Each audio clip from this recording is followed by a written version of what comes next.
Ya, Assalamualaikum warahmatullahi wabarakatuh semuanya. Selamat datang di Bantai.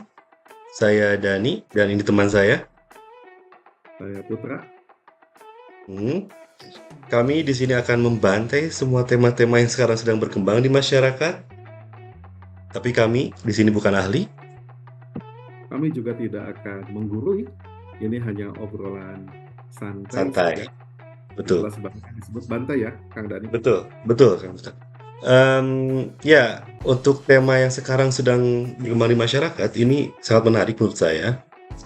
Eh, Entah betul atau tidaknya bahwa paskibraka sekarang dilarang, terutama yang sekarang sedang, yang tadi ya mungkin ya, 17 Agustus ini yang pengibaran bendera di IKN itu katanya dilarang menggunakan jilbab atau hijab, ya. Itu bagaimana itu sebetulnya, kamu ya? Betul sekali, sekarang kita semua sudah lihat beritanya karena viral di mana-mana ya, di sosmed juga ramai sekali, Kang Dani.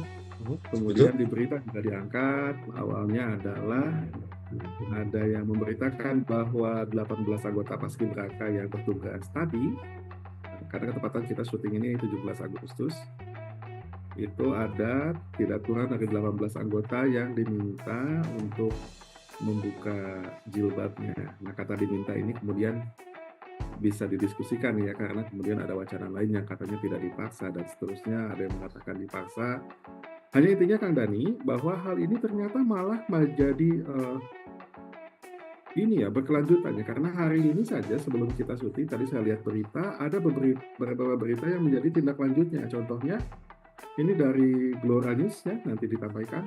Mhm. Ini ada judul berita dengan uh, title Jokowi dan BPIP digugat ke PN Solo buntut polemik paskibraka lepas jilbab. Itu Wow, di Detik News beritanya. Itu jadi tadi booming ya. 17 betul. Pukul 5 sore itu. Waduh. Kemudian ada juga berita bahwa paskibraka asal Sumbar sempat ditunjuk bahwa Baki diganti di detik terakhir dengan yang tanpa jilbab. Nah, itu Jadi juga tampaknya menarik. Hmm. apalagi kemudian kita paham bahwa BPIP melalui ketuanya menyampaikan hal-hal yang mungkin sekarang menjadi makin viral, termasuk wawancara yang dulu itu ya, yang dilakukan oleh Pak Profesor Yudian, yang menyampaikan tentang Pancasila dan kedudukannya berhadapan dengan agama. Itu makin menarik ya, Kang Ya, Dani. namun tadi seperti kamu tersebutkan bahwa ada tuntutan ke Bapak Presiden ya, Pak Jokowi. Tapi saya juga mendengar bahwa Jokowi menekankan beliau tidak melarang eh, apa namanya paskibraka untuk menjalankan apa namanya istilahnya nilai-nilai agamanya ya. Kalau tidak salah tadi saya mendengar juga. Betul. Jadi lalu apa yang sebenarnya terjadi sebetulnya? Apakah memang itu sudah saklek larangan atau bagaimana sebetulnya? Nah ini memang khas wacana Indonesia seperti ini. Jadi ada wacana yang viral, kemudian ditanggapi biasanya oleh netizen, kemudian ada jawaban. Nah kemudian dari sana menjadi bola yang sedikit liar sehingga tidak jelas duduk asal perkaranya bagaimana. Hanya kemudian hal ini menjadi semakin menarik karena sekarang aspek legal formal dimasukkan. Di berita disampaikan bahwa Lembaga Pengawasan, Pengawalan dan Penegakan Hukum Indonesia atau LP3HI dan Yayasan Mega Bintang mengajukan gugatan. Wow, Artinya kan ini sudah masuk ke ranah, dan ya bila ya ini sampai pada tahap pengadilan, maka fakta-fakta yang disajikan di sana mungkin sudah dapat dikonfirmasi. betul. Yang menarik adalah bahwa alasan yang dikemukakan untuk melepaskan jilbab ini adalah untuk keseragaman. Keragaman, betul. Jadi keseragaman betul, akhirnya kemudian jilbab ditiadakan. Dan ini ada konteksnya dengan Pancasila. Nah ini yang tampaknya kita akan obrolkan dengan santai atau kita bantai, Mhm. Kang Dani. Betul. Apakah Pancasila memang Tadi akan saya menjadi sebetulnya bagus? hampir hampir terpancing agak serius ini. Tapi Ya, tapi seperti apa ya tagline kita bahwa kita obrolan santai ya, bantai tidak tidak seperti terdengarnya bantai tapi lebih ke sebetulnya itu panjangan dari obrolan santai. Betul, dan menarik sekali tentang keseragaman dan dalam keberagamannya. eh, apakah memang harus dipaksakan? Maksud saya, ketika seseorang menganut agama yang tentunya bahwa kita ketahui bersama di Indonesia mayoritas Islam ya. Lalu apa salahnya ketika ada paskibraka yang ingin tetap berhijab atau berjilbab ya? Saya ingat waktu itu ketika salah satu atlet kita di Asian Games ya, kalau nggak salah dari Aceh, atlet judo kalau nggak salah. Dan beliau tetap mempertahankan jilbabnya dan rela untuk tidak mengikuti pertandingan karena dia ingin lebih berjilbab gitu. Nah ini bagaimana ini selaku kita yang memang yang awam ya, maksudnya kita sekali lagi bukan ahli di sini, kita hanya ingin membicarakannya saja. Sebetulnya meskipun tadi tanpa ada solusi ya. Bagaimana nih Kak Putra? Jadi ini menarik nih. Saya pikir untuk berbicara apakah ini dapat dilakukan atau tidak, berterima atau tidak, kita harus tarik ulur ke belakang sejauh bagaimana Pancasila kemudian dibentuk di negara ini dan dijadikan konsesi untuk landasan bagi hidup bernegara. Itu yang pertama. Nah tentunya kalau kita ilustrasikan ya, sekarang ada orang yang mengatakan bahwa Pancasila menghendaki keseragaman. Kemudian kita lihat Bung Karno, misalkan Bung Hatta, apa yang beliau sampaikan tentang Pancasila. Kalau saya harus milih sih Kang Dani, apakah orang sekarang yang ngomong atau langsung kita lihat aja kata Bung Karno, kata Bung Hatta?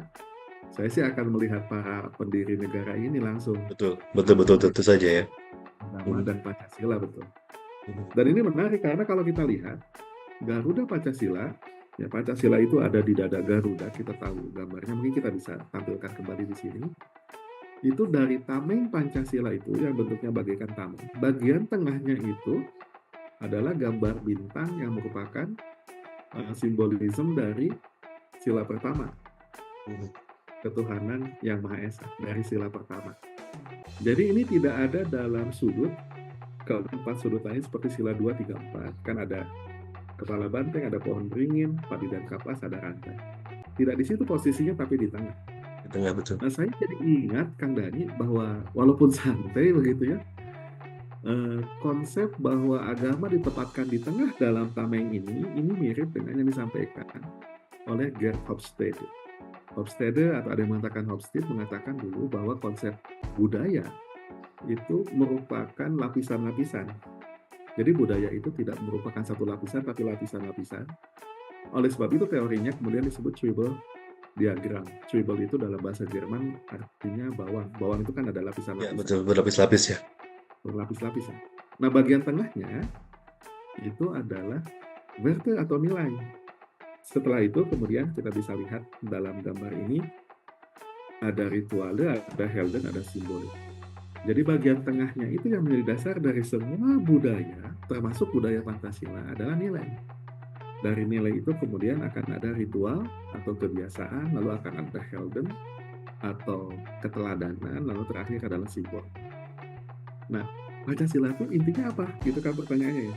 Kalau kita lihat ya, sila pertama ditempatkan di sila 1, ditempatkan dalam tameng Pancasila itu paling tengah adalah ketuhanan yang Maha Esa. Nah kalau kita lihat ada kutipan menarik dari Bung Hatta nih. Beliau katakan, dan ini saya kutip ya, bahwa sesuai sila ketuhanan yang Maha Esa, bangsa Indonesia mengakui adanya kekuasaan yang memberi petunjuk kepada manusia supaya memegang kebenaran, keadilan, dan kebaikan. Dengan percaya kepada Tuhan Yang Maha Esa seperti tersebut dalam sila pertama Pancasila, rakyat Indonesia menempatkan politik nasional di atas dasar moral. Jadi ini yang melandasinya. Sehingga kemudian bila ada pendapat yang mengatakan bahwa jilbab tidak ada tempat dalam barisan paskibraka yang merupakan, ya katakanlah hari ini merupakan perwakilan dari persatuan Indonesia, lalu ditiadakan, rasanya ini malah jadi bertentangan dengan betul sekali ya. Betul, Kang Putra. Lalu di sana bisa kita bertanya kembali, fungsi Pancasila itu apakah menyeragamkan atau menyatukan keragaman? Itu yang tentu harus kita dalami ya. Jadi jangan sampai karena ingin elok dilihat gitu ya, maksudnya keseragaman dalam artian apa namanya, terlihat dari luarnya saja gitu, tapi, esensinya di mana itu. Apakah kita hendak mendirikan Indonesia merdeka untuk suatu orang atau suatu golongan? Mendirikan negara Indonesia merdeka yang namanya saja Indonesia merdeka, tapi sebenarnya hanya untuk mengagungkan satu orang, untuk memberi kekuasaan pada satu golongan yang kaya, untuk memberi kekuasaan pada satu golongan bangsawan. Apakah maksud kita begitu? Sudah tentu tidak. Demikian ya kata Bung Karno. Lebih lanjut beliau menyampaikan, baik saudara-saudara yang bernama kaum kebangsaan yang di sini maupun saudara-saudara yang dinamakan kaum Islam, semuanya telah mufakat bahwa bukan yang demikian itulah kita punya tujuan. Kita hendak mendirikan suatu negara semua buat semua. Bukan buat satu orang, bukan buat satu golongan, baik golongan bangsawan maupun golongan yang kaya, tapi semua buat semua. Artinya, saya Oh, pikir negara ini dibangun di atas keberagaman yang betul. tidak selalu bisa diartikan dengan keseragaman. Keseragaman itu ada dalam kesepakatan atas konsensi bernegara. Sedangkan dalam prakteknya, semua orang diberikan keleluasaan yang dilindungi oleh undang-undang untuk menjalankan kewajiban beragama. Nah, di sini intinya tampaknya ya Kang Daniel, Betul, bahwa bahwa jilbab itu bukan simbolisme sebuah agama, jilbab itu bagian dari bagian. ritual. Jadi jilbab itu bagian dari agamanya, begitu ya Kang Daniel? Betul betul betul sekali itu. Mhm, Jadi oleh sebab itu maka eh, menghilangkan jilbab dengan alasan keseragaman dengan serta-merta itu sudah mulai menyinggung semangat Bhinneka Tunggal Ika. Karena bagaimana kita bisa beragam kalau dari penampilan saja sudah diseragamkan, gitu. Mohon. betul sekali ya, Tampaknya justru harusnya menjadi wadah ya untuk keberagaman ini. leres. Mohon. Mhm mhm. Jadi saya juga tidak terlalu memahami kenapa kemudian jilbab mungkin tanda kutip dipaksa untuk dicopot dalam barisan paskibraka. Karena saya jadi bertanya, emang jilbab itu melambangkan apa begitu? Kan kan tidak seperti orang yang sedang membawa bendera atau pasukan paskibraka itu menggunakan tutup kepala seperti Ku Klux Klan misalkan. Kan Ku Klux Klan ya, organisasi Oh, rasis di Kluk-Klukan ya, Amerika. yang di Amerika itu ya? Betul, Ku Klux Klan itu kan white supremacy, itu kalau menggunakan itu jelas itu merupakan perlambangan dari suatu keyakinan yang bagi kita itu tidak benar. Gitu. Dia misalkan menggunakan lambang organisasi yang dilarang di Indonesia, itu juga tentu bisa dilarang. Tapi kalau jilbab kan tidak melambangkan sesuatu seperti itu. Tidak Ini sama adalah sekali, tidak. Apalagi kita sebagai mayoritas ya, dan bahkan terbesar di dunia tampaknya untuk pemeluk agama Islam kan, sebuah negara terbesar di dunia. Jadi sekali. tidak ada alasan untuk pelarangan itu tampaknya sih menurut menurut saya yang awam, entah apa alasannya gitu kan. Tapi kan ketika dikonfirmasi pun ternyata yang bersangkutan tidak mengakui hal tersebut ya. Lalu apa yang sebenarnya terjadi gitu. Tapi kan tidak akan ada penuntutan, tidak akan ada tuntutan dari masyarakat atau apalagi sampai ke pengadilan negeri jikalau tidak ada bukti-bukti yang kuat untuk menjadi dasar tuntutan mereka gitu. Begitu sih, betul. Iya Mhm, betul. Ya selama ini kan baik-baik saja ya tanpa mhm, mhm. perlu ada kontroversi semacam ini. Kita sebagai bernegara berbangsa telah mengajarkan pada dunia bahwa Indonesia bisa rukun gitu. Memang kita punya catatan di sana sini, tapi kan catatan itu eh, bila dilihat dari berapa lama Republik ini berdiri, berapa jumlah penduduk yang ada, berapa luas wilayah, catatan-catatan itu kan bisa dikatakan kasuistis, bukan fenomena. Kita punya catatan gesekan keagamaan di sana sini, Ya, hanya karena viral tidak menjadikan itu merupakan fenomena atau sesuatu yang dominan. Itu catatan yang kita akan coba ubah ke depan sehingga kita bisa lebih maju lagi. Tapi sedikit banyak, kalau saya yakin kami juga yang lama di Jerman pernah ngobrol dengan banyak orang bagaimana bisa Indonesia dengan suku yang beragam, dengan bahasa yang beragam, dengan keyakinan yang beragam, bisa mengajarkan pada dunia tentang kerukunan. Nah ini yang lucu. Jadi kerukunan itu tidak usah sampai mengubah agama hanya untuk mengadaptasi agama ini dengan kepercayaan agama lain, tidak usah. Karena nantinya jadi seragam. Yang indah itu justru yang berbeda, saling menghargai itu indah. ya betul, Kalau betul yang sekali. berbeda di bukan beragam, itu malah jadi berubah. Karena begini, kalau misalkan kita sangat bersemangat untuk menyeragamkan berbagai hal, ujung-ujungnya kita partai politik udah aja satu. Kalau kita nanti ada upacara 17 Agustus, menggunakan pakaian adat, udah aja satu adat saja berarti. Jadi satu wilayah, satu adat, semua nggak usah beda-beda tuh. Ya, Kemudian nanti ke depannya bahkan mungkin udah aja jadi satu warna dan seterusnya. Justru itu yang saya pikir konsepsinya dalam skala global menjadi kurang tepat. Karena Indonesia ini sejak awal sudah beragam. Jadi betul yang betul. diajak ke dunia oleh negeri ini adalah justru dalam keberagaman ini kita bisa berjalan bersama-sama. Ya, Kemarin kita nonton. ini yang menarik, maaf, saya potong. Tadi yang kamu putar sebutkan, eee, pemerintah pun mendukung kan keberagaman. Artinya ketika kita bisa lihat saja di upacara tadi yang saya lakukan juga di kampus, kita berhak menggunakan baju-baju adat dari daerah, ataupun yang kita lihat di televisi, coba lihat, wakil presiden pun menggunakan adat mana tadi ya? Saya lihat, beliau menggunakan seperti Minang atau apa itu tadi, tapi saya tidak terlalu, memperhatikannya. Tapi berbeda-beda kan. Nah, artinya di sini di satu sisi pemerintah sangat mendukung keberagaman ini. Eh, Lalu itu berhubungan dengan budaya ya, dengan adat, mungkin baju dari daerah mana, baju baju baju khas dari daerah mana dan sebagainya. Nah, lalu kenapa ini dengan jilbab di Paskibraka, kenapa tidak? Seandainya ini betul ada pelarangan gitu, kenapa harus dilarang? Toh tidak mengganggu yang bersangkutan dalam baris-baris. Ya. Seandainya mungkin ketika berbaris-baris menggunakan sarung, ya oke, kita bisa apa namanya? Kita bisa setuju bahwa sarung dilarang dalam baris berbaris misalkan ya, karena memang sangat mengganggu kan gerakan si peserta pengibar bendera gitu. Tapi kalau jilbab, apalagi jilbabnya kan betul-betul tidak seperti yang apa ya, yang muslimah-muslimah, maksud saya yang betul-betul yang hijab gitu ya, tidak seperti itu juga kan, yang syar'i gitu ya. Ini sih, kamu telah ketika berhubungan dengan agama Islam, kenapa kita harus seakan-akan menghambat gitu, padahal toh kita itu mayoritas agama Islam, kita itu pribumi untuk agama Islam juga di sini. Kita jadi contoh kok, tadi seperti kata Kang Putra di awal sebutkan, bahwa orang asing pun sangat sangat sangat sangat kagum dengan Indonesia kan, di mana kita mayoritas agama Islam, tapi tetap juga kita eh, bisa menghargai agama lain. Salah satunya apa? Semua agama di kita memiliki fire tag atau apa? Hari libur ya, hari hari hari apa nama istilahnya? Hari keagamaan ya. Dan itu libur nasional juga. Coba kita lihat di negara lain. Jerman tidak ada loh.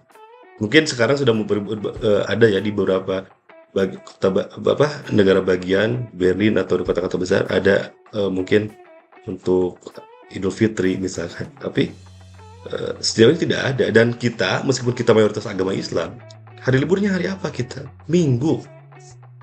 Dan itu orang Jerman sangat shock ketika waktu itu. Oh iya, Indonesia liburnya hari Minggu, bukannya Jumat. Tidak, kita hari Minggu kok. Jadi kita betul-betul setelah merelakan berbagai hal, saya kira untuk keberagaman ini supaya bisa bersatu.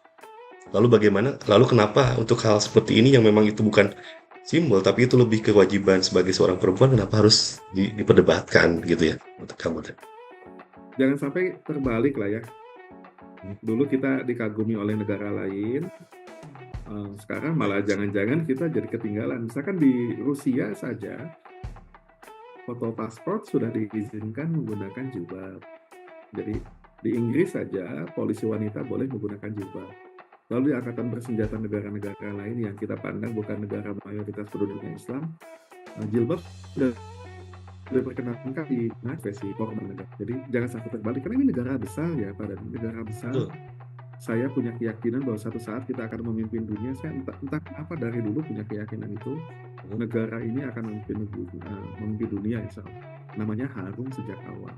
Dan sampai jadi malu dengan negara-negara yang bahkan mereka lebih sekuler, katakanlah tanda kutip ya, karena kita dengan mengadopsi sila pertama ketuhanan Yang Maha Esa, Mhm. dinyatakan dalam konsesi sejak awal bahwa Indonesia bukan negara sekuler, namun juga bukan negara agama, begitu. Jadi ada di pertengahan. Namun hari ini kita lihat negara-negara yang sekuler pun sangat menghormati jilbab, begitu. Jadi saya pikir sudah tidak masanya lah kita adu-adukan agama dengan Pancasila karena Gitu.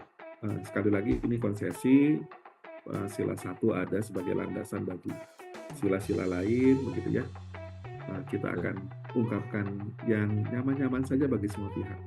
Saya pikir kita punya tugas yang lebih berat dari sekedar untuk membicarakan hal semacam ini. Walaupun ini juga penting tentu saja. Ini kenapa penting karena ya itu tadi ya ada kejadian viral ya sampai kita jadikan ini episode pertama Bantai ya Kang Daniel. Betul. Karena ini menyangkut hak asasi manusia juga kan, hak dasar Tuh. sebagai umat manusia kan. Beragama itu kan bukan hak dasar juga, seperti itu. Mhm. Lalu Ya Kang Daniel, kira-kira kenapa kedepannya harus tidak? seperti apa nih Kang Putra? Nah itu Maksudnya? pertanyaan penting. Pertanyaan seperti Mhm, apa? mhm, Saya pikir memang pendidikan Pancasila ada baiknya kita sampaikan kembali ke segenap rakyat Indonesia melalui pendidikan formal ataupun informal.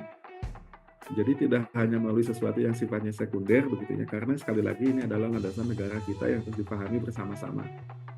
Kenapa kemudian ini mengungkap kembali, ya mengemuka kembali maksud saya, yaitu karena ternyata sekarang muncul kondisi semacam ini.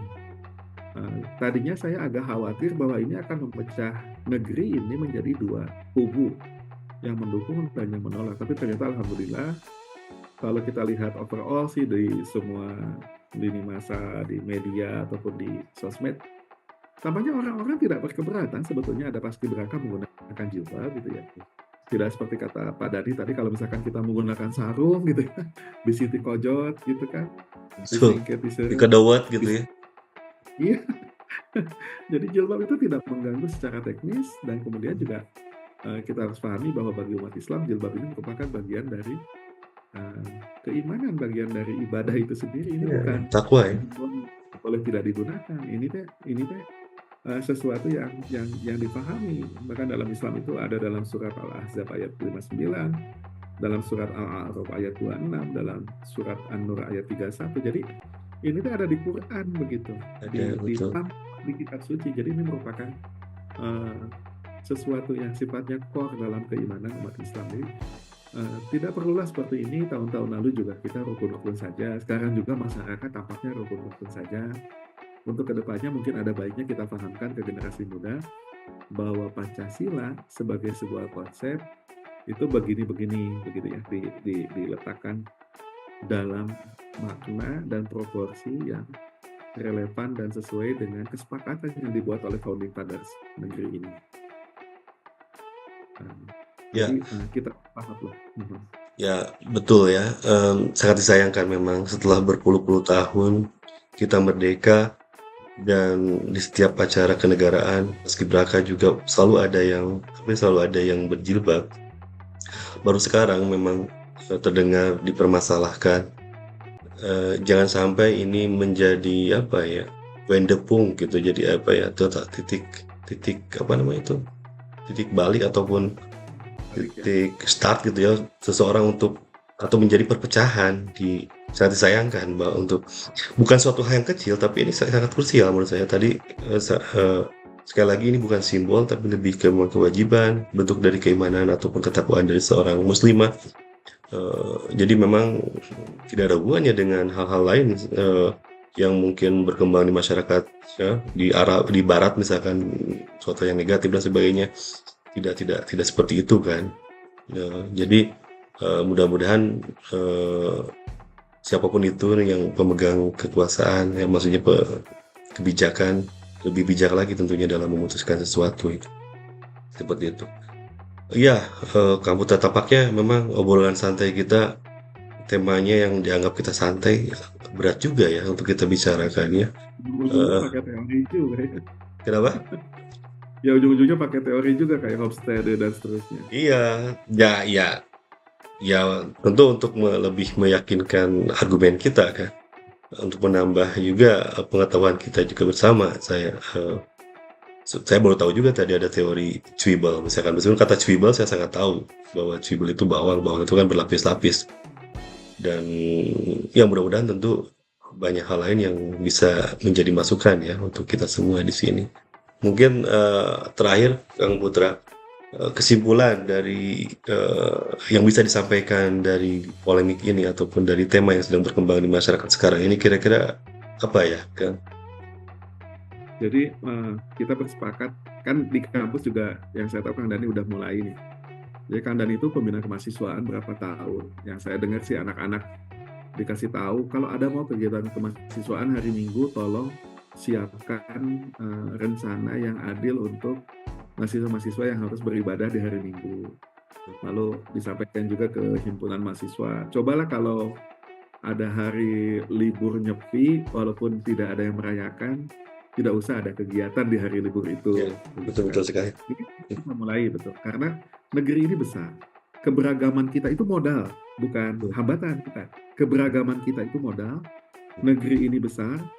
Satu hari Indonesia akan semakin cemerlang.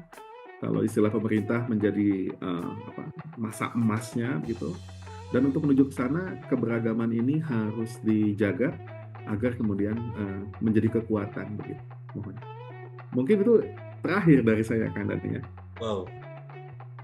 Wah, sangat menarik sekali Kang Putra.